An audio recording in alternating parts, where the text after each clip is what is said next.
What's up, guys? Welcome to Daily Dose of Reddit. This is your host. I got a really cool Super Saiyan Teen Gohan action figure thing that was like $10, and I'm so happy with my purchase. It looks so good. Zach, and today's subreddit is r/MaliciousCompliance. This story is called Malicious Compliance for a Math Teacher Who Failed Me the Year Before, aka the last time he asked me to show more work. This story is kinda long because the malicious compliance was the result of over a year of frustration and anger, and the effects are still present 10 plus years later. I was your typical obnoxious teen my freshman year of high school. I was smart but had an unstable home life that contributed to my poor decision making. Despite my lack of learning and hard work, I had always, barely, passed my classes. My first year in high school, I had math for my first period. I enjoyed math, but frustrated my teacher by rarely doing my work and even less frequently showing my work. As the year progressed, I fell behind like I did in every class. The second half of the year started, and I fell further behind in class and more annoyed with my math teacher. I would typically submit about 10% of each assignment and expect about 10% credit. But because I did not show enough work, he would dock me down to 5%. Despite always being polite, I may have been a sucky student, but I couldn't stand disruptive or impolite students. My feelings toward him were obvious, and when I tried to talk to him about my assignments, it was clear he was also annoyed with me. About 3 months before the end of the year, my sister developed senioritis, which affected me because she was my ride to school. For those who don't know, senioritis is when senior students know they are done with high school. Either they know they are going to pass their classes or they've been accepted to a college, etc. So they stop caring. Instead of being good students, they decide to do the bare minimum because at this point, nothing in high school really matters. So she started ditching, resulting in me ditching. Initially, I opposed it, but as my frustration with my math teacher increased, so did my absences. Towards the end of the year, I thought I had time to catch up when my teacher ended up reaching his limit. He was frustrated with me and my absences and lack of work that when I was so behind, I had no hope of passing. He got me removed from the class for the remainder of the year. I ended up in study hall or detention for the last 3 weeks. I had to repeat the course the following year instead of over summer school because it was an honors class. This resulted in me having a weird schedule because classes were only offered during certain periods for certain grades, and I was a sophomore with freshman classes. I might have also failed honor science. Despite knowing those restrictions, both me and my math teacher were surprised to find that I was placed in his class for the second year in a row. Both of us tried to have me transferred out of his class, but for me to graduate on time,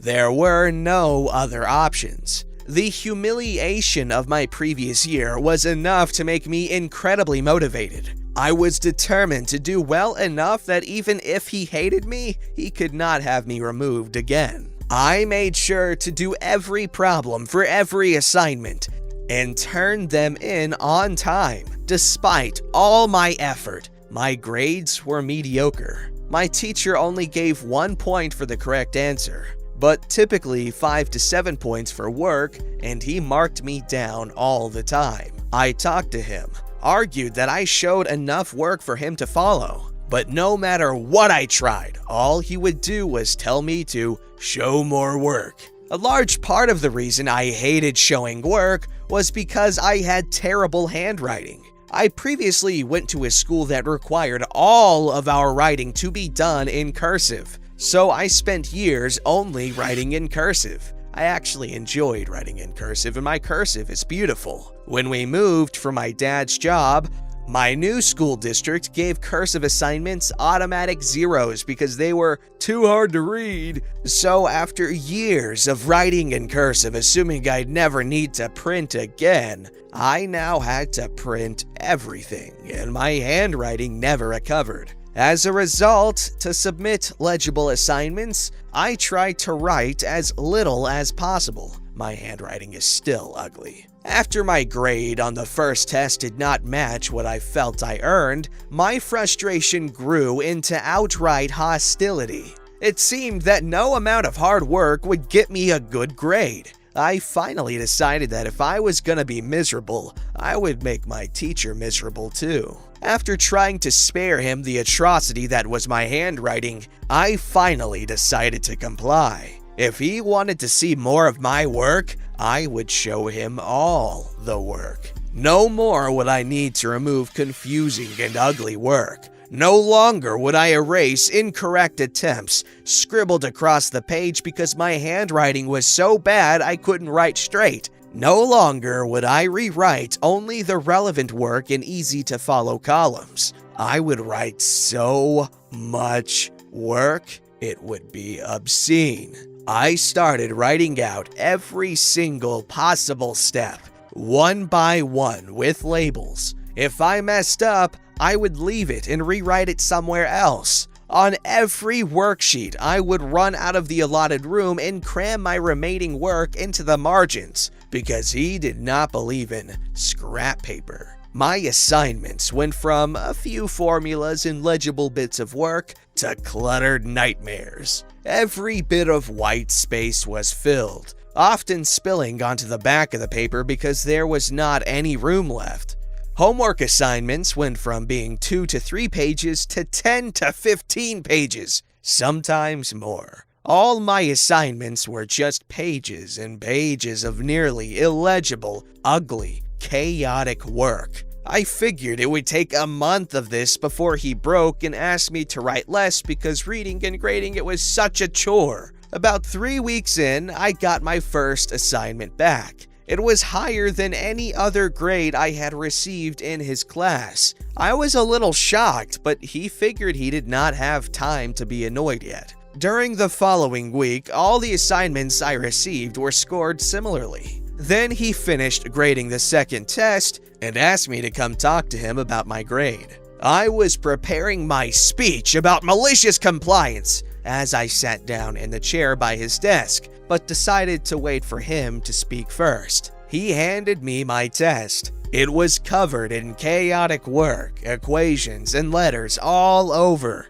At the top was 100%. I was stunned into silence. I had never gotten a perfect score on a real test before. My teacher began to talk to me about how impressed he had been with my work lately. He pointed out how even though my work was chaotic, it showed my thought process. He also pointed out some of the times where I caught my own mistakes mid-problem and corrected myself, and how on previous assignments, I had been doing the same thing. He talked about how before, I wrote so little that I typically never recovered once I made a mistake. He told me this is why he did not allow scrap paper. He wanted us to be able to see our mistakes and work as we progressed through our problems. I sat in the chair in shock. I had sat in that chair many times previously, typically to try and debate with him over my scores. I also sat in that chair when he told me half a year prior that I had no hope for passing his class. I sat in the chair of someone I had despised for over a year as he complimented me and told me that he always knew I was capable, and he struggled to watch me fail. He talked about how happy he was to see my progress and basically that he knew I would do well once I stopped making stupid mistakes. I wrote down all the steps to annoy my teacher and prove him wrong, and learned instead that I was being a bad student. I learned it is easy to make a simple mistake that can lead to the wrong answer. But when you see your work, it helps you think clearly and catch simple mistakes. By the end of the year, I had one of the highest grades in the class. Home life was still crap. And when we did group work, many people wanted to work with me. The math teacher and I became friends. I learned he lived in my neighborhood and would visit him sometimes when I came back to town years later. and he ended up as my favorite teacher of all time. I'm in my last semester of college. Took 10 years because life is crazy, and after this semester, I will graduate as an engineer. I have used this lesson every day for every assignment, and would never have made it had I not tried to punish my teacher with malicious compliance. Wow, that was actually unexpectedly wholesome. That was a really creative way to tell the story. Like, OP took us through their mindset throughout the 2 years that he was in that class, and that was really good because it just caused us to not be able to predict the outcome. And it just goes to show that not everyone is out to get you. Some people really, really want you to do better, so that's why they're hard on you. And it's really nice to see people having a lasting relationship with their teacher, because as you know, I'm a big fan of teachers. This story's called, Mom Told Me to Leave, So I Did. Law enforcement got involved and she lost everything. Wow. This happened when I was 15. My mom was, let's be real, she probably still is, a mentally, emotionally, and physically bad person, narcissist. Some highlights are when she was teaching my twin sister and I to read at the age of 4 or so. It was around 2 a.m. and my sister was having trouble learning, so my mother's solution was to beat her with a sandal every time she got a flashcard wrong. Same thing happened when my mother had me transcribe an essay she had written to my handwriting when I was 7. Every time I started a letter from the wrong position, like starting a capital M from the bottom line, she would beat me with one of her Birkenstocks. This too happened later at night, so when I got too delirious from the exhaustion and pain, she would drag me by the neck and literally throw me into a cold shower to wake me up so we could more easily continue the waking nightmare. When I was 13, I told her I wanted to live with my dad. They were divorced, and she told me she didn't care what I did after I turned 18. I later figured out that this was because the child support stopped at 18. Anywho, fast forward to age 15. Our relationship was understandably strained. We had guests and she liked to use guests as a way of controlling our behavior through shame. It's easier to be an angsty teenager when your grown-up friends from church aren't watching and judging everything you do. This made it easier for her to pretend to be a firm but loving mother, all while slipping in sideways comments like velvet daggers. Well, I decided I wasn't going to subject myself to the whole thing and spent the day outside in the woods nearby. We lived in the mountains at the time, so it was less than 100 feet from the house. When I saw our guest had left, I went to go back inside. My mother, perhaps unhappy at being denied a day-long emotional mistreatment routine, told me I wasn't welcome and that I should leave. My 15-year-old brain heard her words and knew that she only meant for a little while, but it also recognized that failure to specify any time frame at all. So I hiked a couple miles to my friend's house and asked if I could spend a couple days there. When my friend's dad found out that I was there and why, he was pissed and said I could stay as long as I needed. I didn't go home that evening, or the next. My mom became concerned and contacted law enforcement to report me missing. This is a big deal for several reasons. We lived in the mountains on a national park, so it was a very real possibility that I had been attacked by a wild animal, become injured while hiking, drowned, or been kidnapped. Nobody knew of my mother's cruel treatment tendencies or the squalor and neglect my sister and I lived in. Most importantly, the law enforcement was the local park rangers, with which she worked daily. Law enforcement immediately contacted my dad's side of the family to see if I had turned up there or contacted them. They promptly freaked the flip out and came to my house with lawyers on standby. Law enforcement then hired dogs to track my scent, and everyone freaked out because the dogs tracked me to a nearby river where my trail died because the dogs couldn't pick up any more scent. Over the next couple of days, there were people going in and out of my house. Rangers, lawyers, my family, etc. And several noticed the overpowering scent of cleaning chemicals. But only the lawyer considered why a clean house would reek of chemicals. Law enforcement started to canvass the nearby woods and neighborhood. My friend's dad came to me and asked if there was somewhere else I could stay. He told me that he wouldn't kick me out and didn't want to have to lie to the police or let the dogs onto his property. My friend and I figured we could just go camping for a week or so, but instead, I looked up my dad's side of the family and called, and they picked me up right away. Understandably, everyone had questions. When I told them what was happening, the lawyers, horrified, pounced. A judge issued an emergency change of custody and prevented her from gaining custody until she underwent psych eval and therapy, which my mother would never allow. The Rangers, equally horrified, completely shunned my mother, and she eventually lost her job. Since she was only allowed to live on the park because she worked there, she was kicked out of her house. My friend's father and the trackers were members of the local community and churches, and they too shunned my mother. She lost her job, her house, her church, and her friends, all because she told me to leave, and I did. Edits for clarity.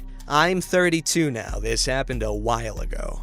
Edit. I wasn't clear and didn't want to make it any longer. When my dad's family got involved, they were able to reach an agreement where I would live with them for a time, but my sister stayed. I had to go back to my mom's for a short while, but the judges issued an emergency change of custody, and my sister and I went to live with our dad. My sister and I have been in therapy, and she is teaching now. Life isn't perfect, but it is better. Edit. People keep asking about the chemicals. The house was normally trashed. My mother kept an untrained dog, and the carpet was soaked with dog feces and urine. The few times we had guests, we would have to crawl around the dog's potty spot and clean it up and make the house smell good. My mom freaked out when she realized that Rangers and CPS might come around. She did a deep clean of the house before reporting me missing because she couldn't afford to have them realize what they were walking on.